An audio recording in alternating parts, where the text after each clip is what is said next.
ఆర్థికంగా పటిష్టంగా ఉన్న రాష్ట్రాన్ని దివాలా తీసిన రాష్ట్రంగా దుష్ప్రచారాన్ని చేస్తే దాని పర్యవసానాలు చాలా ప్రమాదకరంగా ఉంటాయి. ఇది కూర్చున్న కొమ్మను నరుక్కునేటువంటి అవివేకమైనటువంటి చర్య.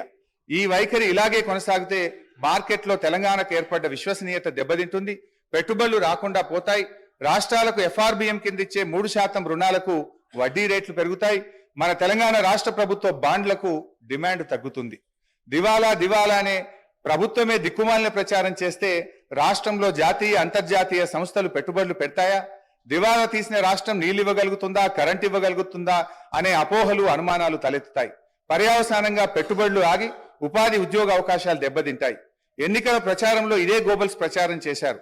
సరే, ప్రతిపక్షంగా ఉన్నప్పుడు అధికారం కోసమో మా మీద బురద జల్లారని మేము అర్థం చేసుకుంటాం. కానీ ఇవాళ మీరే ప్రభుత్వంలోకి వచ్చి రాష్ట్ర భవిష్యత్తును దెబ్బతీయడం అవివేకం, అన్యాయం, మూర్ఖత్వం, ఇది మూఢత్వం. నూతనంగా ఏర్పడినటువంటి రాష్ట్రం బాలారిష్టాలను అధిగమించింది. పెద్ద నోట్ల రద్దు, ఆర్థిక మాంద్యం, కరోనా వంటి సంక్షోభాలను తట్టుకొని బలీయమైన ఆర్థిక శక్తిగా తెలంగాణ నిలిచింది. కేంద్ర వివక్షను తట్టుకొని సొంత వనరులను సమీకరించుకొని అద్భుతమైన ప్రగతిని, సంక్షేమాన్ని ప్రజలకు అందించింది. కరోనా మహమ్మారి దెబ్బకు యావత్ ప్రపంచ ఆర్థిక వ్యవస్థ తలకిందులైనటువంటి తరుణంలో రాష్ట్రంలో ఆదాయం తగ్గి ఖర్చులు పెరిగిన సమయంలో కూడా ఆ సంవత్సరం వానాకాలం పంట కోసం రైతు బంధు సహాయాన్ని సీజన్ కంటే ఆ రోజు మేము అందించినామని చెప్పి మీకు గుర్తు చేస్తా ఉన్నాను అధ్యక్ష.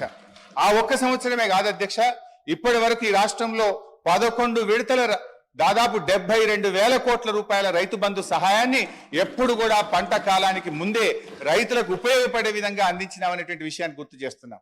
1 రూపాయి 2 రూపాయలు కాదు, 72,000 కోట్ల రూపాయలు రైతు బంధు కింద ఈ రాష్ట్ర ప్రజలకు నేరుగా సకాలంలో నగదు బదిలీ చేసి ఇలా రైతుల పట్ల మాకుండే ప్రేమను మేము చూపించాం అధ్యక్ష.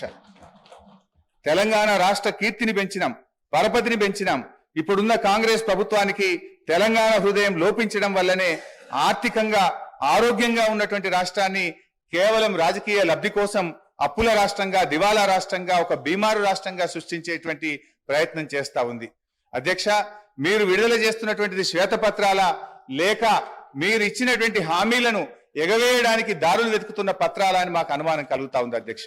మేనిఫెస్టోలో చెప్పిన 6 గ్యారంటీలు ఇంకా అనేక హామీలు నెరవేర్చలేమనే భయంతో ఎగవేతలకు, కోతలకు రంగం సిద్ధం చేసుకోవడమే ఈ శ్వేతపత్రాల అంతర్యమని మీరు చెప్పకనే చెప్తున్నారనిపిస్తా ఉంది అధ్యక్ష. అధ్యక్ష, అయినా ఈ శ్వేతపత్రాల్లో కొత్తగా ఏం చెప్పింది అధ్యక్ష? ఈ వివరాలు ఏవి కొత్త వివరాలు కావు. మీరేదో కొండందవి ఎల్కన్ పెట్టినట్టు కొత్తగా ఏదో చెప్తున్నారు. ఇదే శాసనసభలో అనేక సార్లు చర్చించాము. గౌరవనీయులు నేటి ఉప ముఖ్యమంత్రి గారు ఇక్కడ ఉండి వారు మాట్లాడినారు. ఇవాళ మీ మేనిఫెస్టో కమిటీ చైర్మన్ ప్రస్తుత మంత్రివర్యులు శ్రీధర్ బాబు గారు కూడా ఇక్కడ నుంచి ఈ వివరాలన్నీ సభలో చర్చించినటువంటివే. ఇందులో కొత్త విషయాలేం లేవు. ఇవాళ మీరేంటంటే మా మీద బురద జల్లాలనేటువంటి ఒక ప్రయత్నం అంతే తప్ప ఇందులో కొత్త విషయాలేం కనబడతలేవు అధ్యక్ష. ఎందుకంటే ఆధారాలు కూడా ఉన్నాయి అధ్యక్ష. గౌరవనీయులు బట్టి విక్రమార్క గారు, ఇది శాసనసభ రికార్డు అధ్యక్ష, వారు ఇవాళ ఈ రిపోర్ట్ లో ఉన్నటువంటి విషయాలను ఫిబ్రవరి 8, 2023 ఇదే సంవత్సరంలో బడ్జెట్ మీద చర్చ జరిగినప్పుడు ఇవే అంశాలు చెప్పారు అధ్యక్ష. నేను I can read out the details also అధ్యక్ష. అంటే బట్టి గారు ఆ రోజు ఇక్కడి నుంచి ఏం మాట్లాడినరో ఇవాళ ఆర్థిక మంత్రిగా అక్కడ నిలబడి కూడా అవే విషయాలు చెప్పినారు తప్ప ఇందులో పెద్ద కొత్త విషయాలు బయట పెట్టిందో, కొత్త ముచ్చట్లు చెప్పిందో ఏమి లేదు. కాకపోతే కొంత కన్వీనియంట్ గా కొన్ని విషయాలను దాచిపెట్టి కేవలం గత ప్రభుత్వం మీద బుర్ర జల్లే విధంగా కొన్ని టేబుల్స్ మీరు తయారు చేసినారు అధ్యక్ష. అధ్యక్ష, ఒక సీనియర్ శాసనసభ్యుడిగా నాకున్న రాష్ట్ర ఆర్థిక మంత్రిగా పనిచేసిన అనుభవంతో చెప్తా ఉన్నా అధ్యక్ష, ఈ దేశంలో కానీ ఏ రాష్ట్రంలోనైనా డబ్బులు బీరువాల్లో, అల్మారాల్లో కట్టల రూపంలో ఏ ప్రభుత్వం దగ్గర కూడా నిల్వ ఉండదు అధ్యక్ష. రూపాయి అనేటువంటిది ఖజానాకు రావడం, పోవడం అనేటువంటిది ఒక నిరంతర ప్రక్రియ అధ్యక్ష. ఇది ఆర్థిక సూత్రం. ఈ చక్రం కదిలితేనే ఆర్థిక వ్యవస్థ ఆరోగ్యంగా ఉంటుంది. భారతదేశం ఏర్పడినప్పటి నుంచి ఇప్పటి వరకు ఏ రాష్ట్రంలోనైనా ఇవాళ ప్రభుత్వాలకు పన్నులు, పన్నేతర మార్గంలో ఆదాయం సమకూరుతుంది. ఇవాళ చిప్ప చేతికి ఇవ్వడం వలన దివాలా తీయడం అనేటువంటిది శుద్ధ తప్పు.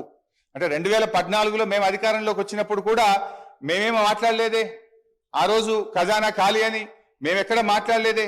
తెలంగాణని అగ్రగామి రాష్ట్రంగా నిలబెట్టాలనే తపనతో మేము పనిచేసినాం. పగతనాన్ని పక్కన పెట్టి అధ్యక్ష అధ్యక్ష ప్రతిసారి ఇప్పుడు నేను గౌరవ సభ్యుని అడుగుతాను. రాష్ట్రం అంటే ప్రభుత్వం సార్, రాష్ట్రం అంటే ప్రభుత్వం అంటే సార్ వారు అడిగిన దాంట్లో ఒక ప్రశ్న చిన్న అంశం కూడా చెప్తాను. రాష్ట్రం అంటే ప్రభుత్వం అంటే డబ్బులు అలమార్లో ఉంటాయి అంటలేను, కానీ జీతాలు 1వ తారీఖు ఇయ్యలేనటువంటి ఆర్థిక పరిస్థితి ఉంది. రాష్ట్రంలో ఆర్థిక పరిస్థితి గురించి చెప్తే ఎందుకు ఆర్భాడతారో తెలియదు. ఆర్భాటానికి అట్టహాసానికి ఏం ఇబ్బంది లేదు, కానీ వాస్తవంగా ఉన్నటువంటి లెక్కలు తీసుకుంటే మనం ఇవాళ మేము ప్రగతి భవన్ చూపెడతా ఉన్నారు, లేకపోతే డాక్టర్ అంబేద్కర్ భవన్ చూపెడతా ఉన్నారు. పేదల కంటే డబల్ బెడ్ బిల్లు గురించి మాట్లాడతలేరు అధ్యక్ష. ఈ రోజు మా దగ్గర హుస్నాబాద్ సంబంధించి పోతే మున్సిపాల్కి సంబంధించినటువంటి అధికారులు ఈ ఇంట్లో ఉంటే సరిపోతామని బోర్డు పెట్టారు, అయినా కూడా ఆ ఇంట్లో నివసించవచ్చు, కానీ ఇటువంటి వారు కూడా డబుల్ బెడ్ మిగిలే అధ్యక్ష. ఇది వాళ్ళ ప్రభుత్వం యొక్క. అంతేకాదు ఇవాళ దాని లెక్క చెప్తా ఉన్నారు. ఇవాళ 1,25,000 నేను బలహీన వర్గాల శాఖకు సంబంధించిన మంత్రిని ఇవాళ అధికారికంగా లెక్కతో చెప్తా ఉన్నా. 1,25,000 గురుకులంలో ఉన్నటువంటి చదువులకు ఇస్తా ఉన్నారు.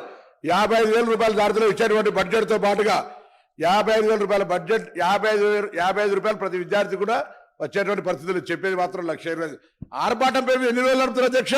ప్రచారానికి సంబంధించిన దాని మీద నడుపుకుంటూ అవుతుంటే గ్లోబల్స్ ప్రచారం చేసి మేము బాగున్నాం, బంగారు తెలంగాణ బాగున్నాం అంటే అందరూ బాగున్నాడు చెప్తాను. నేను నాకు సంబంధించిన అంశం చెప్తా, మీరెందుకు సార్ ఆయన చెప్తారు, నేను పార్టీ